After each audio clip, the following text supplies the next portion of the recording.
தமிழ் திரையுலகின் முன்னணி இயக்குனரான பாரதிராஜா உடல்நலக்குறைவு காரணமாக சென்னையில் இன்று காலமானார். தமிழ் திரையுலகின் முன்னணி இயக்குனராக வலம் வந்த பாரதிராஜா சமீப காலமாக உடல்நலக்குறைவால் பாதிக்கப்பட்டு வீட்டில் இருந்தபடியே சிகிச்சை பெற்று வந்தார். இந்த நிலையில் சிகிச்சை பலனின்றி இன்று சென்னை நீலாங்கரையில் உள்ள இல்லத்தில் அதிகாலையில் காலமானார். கடந்த ஆண்டு மார்ச் மாதத்தில் அவரது மகன் மனோஜ் மறைந்த நிலையில் அத்துயரில் இருந்து மீளாத பாரதிராஜா உடல்நலம் பாதிக்கப்பட்டு சிகிச்சை பெற்று வந்த போதிலும் அவ்வப்போது சில படங்களிலும் நடித்து வந்தார். தமிழ் திரையுலகில் தனக்கென தனித்த அடையாளத்தை உருவாக்கியவர். நாட்டின் உயரிய பத்மஸ்ரீ விருது உள்பட பல தேசிய மாநில விருதுகளையும் பெற்று திகழ்ந்தவர் இயக்குனர் பாரதிராஜா என்பது குறிப்பிடத்தக்கது. இயக்குனர் பாரதிராஜாவின் உடலுக்கு முதலமைச்சர் விஜய் இன்று காலை நேரில் அஞ்சலி செலுத்தினார். தமிழ் திரையுலகில் முன்னணி இயக்குனராக வலம் வந்த பாரதிராஜா சமீப காலமாக உடல்நலக் குறைவால் பாதிக்கப்பட்டு வந்த நிலையில் இன்று சிகிச்சை பலனின்றி சென்னை நீலாங்கரையில் உள்ள அவரது இல்லத்தில் காலமானார்.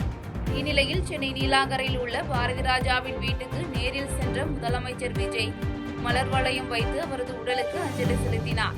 மேலும் திரையுலக பிரபலங்கள் பலரும் அவரது உடலுக்கு அஞ்சலி செலுத்தி வருகின்றனர். இயக்குனர் பாரதிராஜாவின் உடலுக்கு திமுக தலைவரும் முன்னாள் முதலமைச்சருமான மு.க. ஸ்டாலின் இன்று காலை நேரில் அஞ்சலி செலுத்தினார். தமிழ் திரையுலகில் முன்னணி இயக்குனராக வலம் வந்த பாரதிராஜா இன்று சென்னை நீலாங்கரையில் உள்ள அவரது இல்லத்தில் உடல்நலக் குறைவு காரணமாக காலமானார். இந்நிலையில் சென்னை நீலாங்கரையில் வீட்டில் வைக்கப்பட்டுள்ள பாரதிராஜாவின் உடலுக்கு மு.க. ஸ்டாலின் மலர் வளையம் வைத்து அஞ்சலி செலுத்தினார். அதனைத் தொடர்ந்து பாரதிராஜாவின் குடும்பத்தினருக்கு ஆறுதல் தெரிவித்தார். அவருடன் திமுக பொருளாளர் டி.ஆர். பாலு, முன்னாள் அமைச்சர் மா. சுப்பிரமணியன், திமுக எம்பி தமிழச்சி தங்கபாண்டியன் உள்ளிட்டோரும் அஞ்சலி செலுத்தினர். தமிழ்நாடு அரசு கேபிள் ஒளிபரப்பில் இருந்து 3 தனியார் தொலைக்காட்சிகளின் ஒளிபரப்பு நிறுத்தப்பட்டதாக தகவல்கள் பரவி வரும் நிலையில் தமிழக அரசு அதற்கு மறுப்பு தெரிவித்துள்ளது. இதுகுறித்து தமிழ்நாடு தகவல் சரிபார்ப்பகம் வெளியிட்டுள்ள அறிக்கையில், தமிழ்நாடு அரசு கேபிள் ஒளிபரப்பில் இருந்து 3 தனியார் தொலைக்காட்சிகளின் ஒளிபரப்பு நீக்கப்பட்டுள்ளதாக வரும் செய்திகள் தவறானது என்றும், இந்த 3 சேனல்களும் தொழில்நுட்ப பிரச்சினைகள் காரணத்தால் தற்காலிகமாக சில செட்டாப் பாக்ஸ்களில் மட்டும் ஒளிபரப்பு செய்ய இயலவில்லை எனவும் விளக்கமளித்துள்ளது. மேலும் செட்டாப் பாக்ஸ் நிறுவனத்திற்கு வைத்திருக்கும் நிலுவைத் தொகை காரணமாக ஒளிபரப்பு தடை ஏற்பட்டுள்ளது என்பது தவறான தகவல் என்று தெரிவித்துள்ளது. பாஜக தலைமையிலான மத்தியில் ஆளும் தேசிய ஜனநாயக கூட்டணி கட்சிகளின் கூட்டம் இன்று டெல்லியில் நடைபெறவுள்ளது. பிரதமர் பதவியில் 12 ஆண்டுகளை நிறைவு செய்துள்ள நரேந்திர மோடி இந்தியாவில் தேர்தலில் தேர்வு செய்யப்பட்டு தொடர்ந்து நீண்ட காலம் பிரதமராக இருந்தவர் என்ற சாதனையும் பெற்றார். இதன் மூலம் நாட்டின் முதல் பிரதமர் ஜவஹர்லால் நேருவின் சாதனையை அவர் மிஞ்சியுள்ளார்.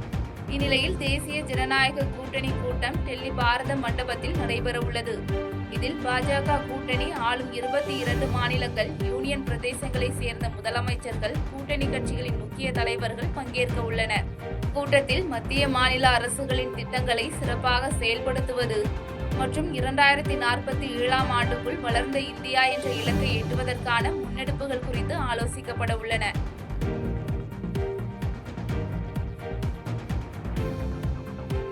செய்திகளை உடனுக்குடன் தெரிந்து கொள்ள கீழ்கண்ட கேபிள் மற்றும் டிடிஎச் நெட்வொர்க்குகளில் எம்நாடு செய்தி தொலைக்காட்சியை காணுங்கள்.